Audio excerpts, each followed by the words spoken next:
Hello, my name is Joshua Abramson, and I'm the president and founder of A. Albright Painting.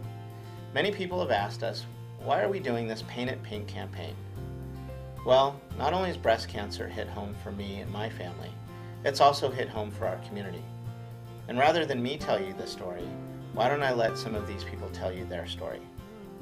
Breast cancer first hit home for me when I was 3 years old, and my mom passed away at the age of 39, leaving me and my 10 older siblings and my dad. It's breast cancer has defined me my entire life. It's changed the dynamic of my family. It was just part of who I am. I was 31 years old and had a questionable mammogram. They did a biopsy. Everyone was saying they thought it would be fine because I didn't have a family history and I was in good physical health.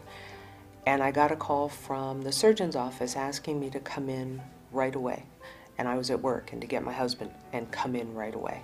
And then when they took us in the back and said I had cancer, it was almost as though it wasn't me. It must have been someone else. Kind of walked around in a daze, and they sent me to the UCLA Cancer Center, and I met an oncologist on my 31st birthday. Breast cancer first hit home with me when I was sitting in Dr. Sinofsky's office with my husband, and he said to me, "Wendy, you have breast cancer." And I had walked in there knowing, and he just validated.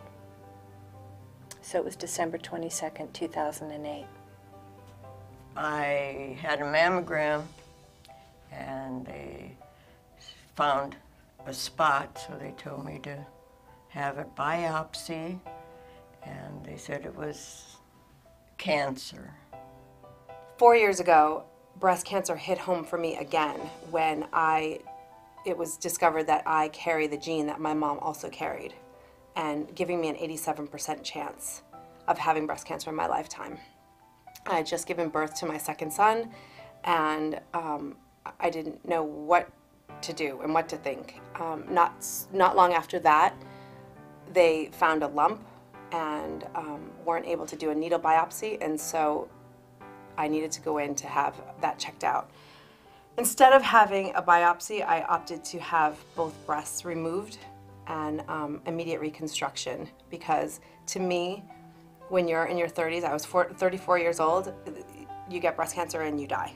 And I had 2 baby boys who needed me, and I just refused to continue the legacy that my mom had left.